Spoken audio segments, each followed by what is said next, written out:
Important topic जिसका नाम क्या है, प्रणोद प्लस दाब। हम लोग अलग अलग समझेंगे प्रणोद क्या होता है और दाब क्या होता है। प्रणोद को इंग्लिश में बोला जाता है थ्रस्ट। ओके फ्रेंड, प्रणोद को इंग्लिश में बोला जाता है थ्रस्ट। और दाब को तो पता ही है आप लोगों को, दाब को इंग्लिश में प्रेशर बोला जाता है। ओके फ्रेंड,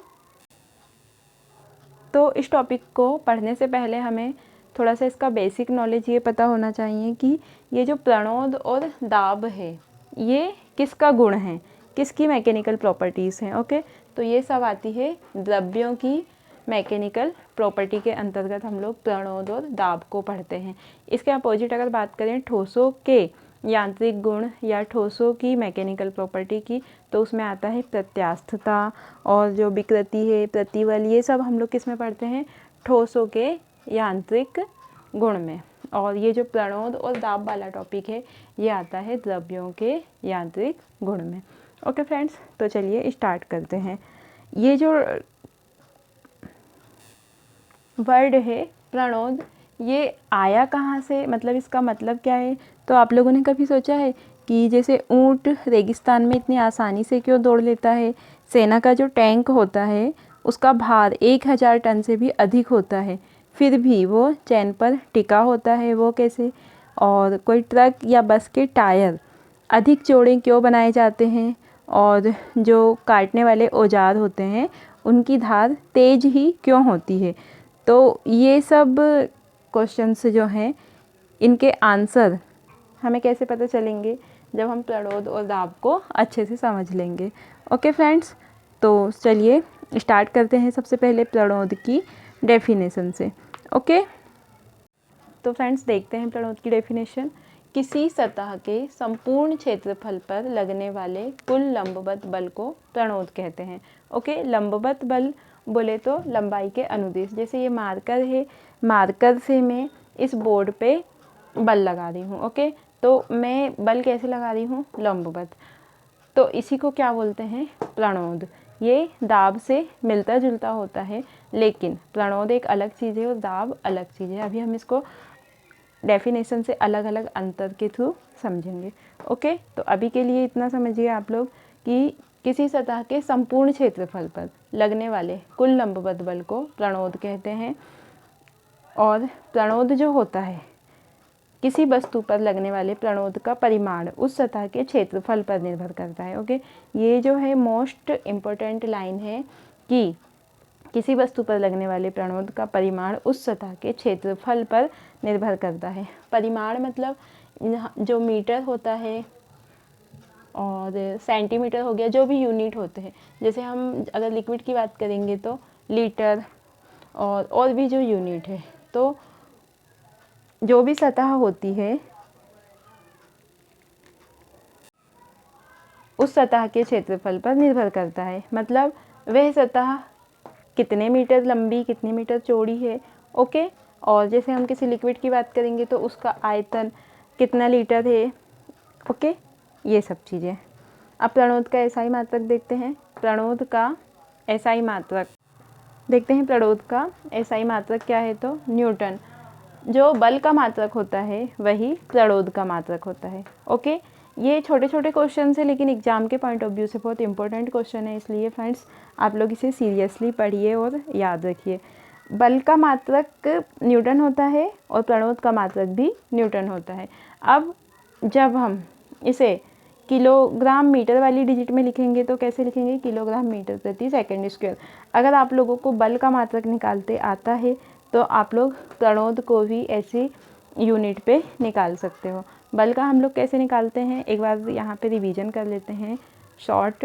जिसने भी हमारी मात्रक और बीमा वाली क्लास नहीं देखी है तो वो इम्प्रूवमेंट एकेडमी की प्लेलिस्ट में जाकर मात्रक और बीमा वाली क्लास देख सकते हैं। ओके फ्रेंड्स, तो देखते हैं बल का मात्रक किलोग्राम मीटर प्रति सेकंड स्क्वायर कैसे बनता है।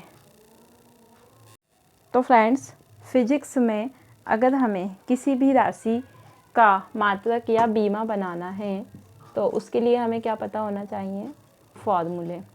तो बल का मात्रक कैसे बनाएंगे हम लोग, बल का जो फॉर्मूला होता है वो क्या होता है, द्रव्यमान इंटू त्वरण, या इसी को हम लोग फॉर्मूले के रूप में कैसे लिखेंगे, F equal to m into A. Okay friend, तो m यहाँ पे क्या है, द्रव्यमान, और जो द्रव्यमान होता है, द्रव्यमान का मात्रक क्या होता है, किलोग्राम, तो m का हो जाएगा किलोग्राम, और ये है त्वरण। अब त्वरण को हम लोग और छोटे में तोड़ सकते हैं। ओके, त्वरण बराबर क्या होता है, फ्रेंड्स, वेग में परिवर्तन बटे समय अंतराल। यहीं की यहीं हम लोग फॉर्मूले भी याद करते चलेंगे। त्वरण इक्वल टू वेग में परिवर्तन बटे समय अंतराल। यहाँ पे v क्या है, अंतिम वेग, u क्या है, प्रारंभिक वेग, और t क्या है, जितना समय लगा है। ओके, तो यहाँ पे वेग है, वेग का जो मात्रक होता है वो क्या होता है, मीटर प्रति सेकंड। ओके फ्रेंड्स, और t मतलब समय, तो समय का एक और हो जाएगा सेकंड। तो यहाँ से त्वरण का मात्रक क्या बनेगा, मीटर प्रति सेकंड। ये सेकंड बटे में है और ये भी बटे में है, तो आपस में दोनों मल्टीप्लाई हो जाएंगे, तो क्या बनेगा यहाँ से, मीटर प्रति सेकंड स्क्वायर। तो यहाँ से त्वरण का जो मात्रक आया वो क्या आया, मीटर प्रति सेकंड स्क्वायर। तो ये हमारा बन गया बल का मात्रक, किलोग्राम इंटू मीटर प्रति सेकंड स्क्वायर। ओके फ्रेंड, ये रहा बल का मात्रक। ऐसे ही सेम टू सेम किसका होता है, प्रणोद का मात्रक। तो ये था हमारा प्रणोद। अब हम लोग समझेंगे दाब के बारे में। तो फ्रेंड्स, अब देखते हैं दाब के बारे में। दाब की डेफिनेशन क्या है, प्रति एकांक क्षेत्रफल पर लगने वाला बल को दाब कहते हैं। अब हमने प्रणोद में क्या पढ़े थे कि संपूर्ण क्षेत्रफल पर लगने वाले लंबवत बल को प्रणोद कहते हैं, लेकिन यहाँ पे क्या है, कंपेयर करके हम लोग अगर देखेंगे तो प्रति एकांक क्षेत्रफल पर लगने वाले बल को दाब कहते हैं। ओके फ्रेंड्स, अब ये चित्र में देखिए, फर्स्ट कंडीशन में लड़का चल रहा है तो वो लंबवत बल नीचे की ओर लगा रहा है। सेकंड में वो सोया है तो उसका संपूर्ण क्षेत्रफल से जो बल है वो बेड पे नीचे की ओर लग रहा है। थर्ड कंडीशन में पैरों से लंबवत ना होके वो ढलान के रूप में बल लग रहा है। फोर्थ कंडीशन भी थर्ड के जैसे ही है, बस ये वाटर में क्रूज में चल रहा है, और जो थर्ड में है वो बर्फ में चल रहा है। ओके फ्रेंड्स, दाब को और अच्छे से समझने के लिए कुछ डायग्राम देखते हैं।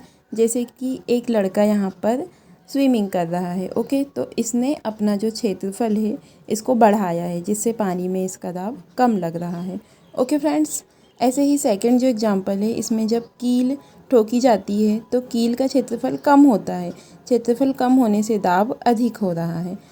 अब फ्रेंड्स, ये कॉन्सेप्ट कहाँ से आता है कि दाब अधिक होगा तो क्षेत्रफल कम होगा, ये सब फॉर्मूले से आता है। ओके, तो दाब का फॉर्मूला क्या है, दाब बराबर बल बटे क्षेत्रफल, और दाब कैसी राशि है, अदिश राशि है। अदिश राशि का मतलब ये है कि हम किसी भी दिशा से दाब लगाएंगे तो बराबर ही दाब लगेगा, उसके लिए हमें दिशा की ज़रूरत नहीं पड़ती। ओके फ्रेंड्स, तो दाब का मात्रक क्या है, न्यूटन प्रति मीटर स्क्वायर। बल का मात्रक न्यूटन हो गया, जिसे एन से डिनोट करते हैं, और क्षेत्रफल के लिए मीटर का स्क्वायर, लेंथ इंटू विड्थ। दाब का एसआई मात्रक क्या है, पास्कल, जिसे एक वैज्ञानिक ब्लेज पास्कल के सम्मान में रखा गया है, इसे पीए से डिनोट करते हैं। ओके, अब जो वायुमंडलीय दाब होता है, एक बार बराबर 10⁵ न्यूटन प्रति मीटर स्क्वायर होता है। ये डिजिट डायरेक्ट एग्जाम में पूछी जाती है, इसलिए इसे आप अच्छे से याद रखें। ओके फ्रेंड्स, और एग्जांपल्स देखते हैं। जैसे कि जो ट्रैक्टर है, इसके पीछे के टायर इतने चौड़े क्यों बनाए जाते हैं, ताकि जो सतह है सड़क की उस पर कम बल लगे। ओके फ्रेंड्स, ऐसा इसलिए होता है कि क्षेत्रफल बढ़ने से दाब भी कम हो जाएगा और बल भी कम लगेगा। ऐसे ही एक एग्जांपल और जिसे हम लोग दाब को समझ सकते हैं। फर्स्ट एग्जांपल के बारे में हमने अभी अभी डिस्कशन किया। सेकंड देखते हैं, ऊँट रेगिस्तान में आसानी से चल लेता है, क्योंकि जो सूत्र है दाब बराबर बल बटे क्षेत्रफल से ऊँट के पैर के तलवे चौड़े होते हैं, इस कारण इनका क्षेत्रफल अधिक होता है। अतः ज़मीन पर दाब कम लगता है, इस कारण तलवों के नीचे की ज़मीन नहीं धंसती है। ओके, सब में यही कॉन्सेप्ट लगेगा कि जहाँ पे क्षेत्रफल कम होगा तो दाब अधिक होगा और जहाँ दाब कम होगा वहाँ पे क्षेत्रफल अधिक होगा। ओके, अब थर्ड वाला है, गोताखोरों को जल के अंदर से बाहर धीरे धीरे खींचा जाता है क्योंकि समुद्र से अधिक गहराई पर अत्यधिक दाब होता है। गहराई पर गोताखोरों के खून में अतिरिक्त वायु के घुले होने से खून का दाब भी बढ़ जाता है, जो बाहर के जल के दाब को संतुलित कर लेता है। यदि इन्हें जल से जल्दी से बाहर निकाला जाए, मतलब जल्दी से अगर बाहर निकाल लेंगे तो उच्च रक्तदाब के कारण नाड़ियाँ फट जाएगी और खून बहने लगेगा। धीरे धीरे बाहर खींचने से खून में जो अतिरिक्त वायु घुली होती है वह धीरे धीरे स्वतः ही बाहर निकल जाती है और नाड़ियों के फटने का डर नहीं रहता है। ओके फ्रेंड्स, क्योंकि समुद्र का जल का दाब बहुत अधिक होता है, इसलिए जो बांध होते हैं उनकी दीवार भी मोटी बनाई जाती है। ये सब कॉन्सेप्ट हम लोग आगे पढ़ेंगे, बर्नौली का प्रमेय, आर्किमिडीज का सिद्धांत, ये सब। तो फ्रेंड्स, ये था हमारा आज का टॉपिक दाब और प्रणोद। ये हमारी फिजिक्स की क्लास थी। आप लोगों को वीडियो कैसा लगा आप लोग कमेंट बॉक्स पर टाइप करके बताइए। और हाँ, चैनल को लाइक कीजिए, सब्सक्राइब कीजिए और अगर वीडियो अच्छा लगे तो शेयर कीजिए। ओके फ्रेंड्स, मिलते हैं नेक्स्ट वीडियो में नेक्स्ट टॉपिक के साथ। Thank you for watching this session. Thank you.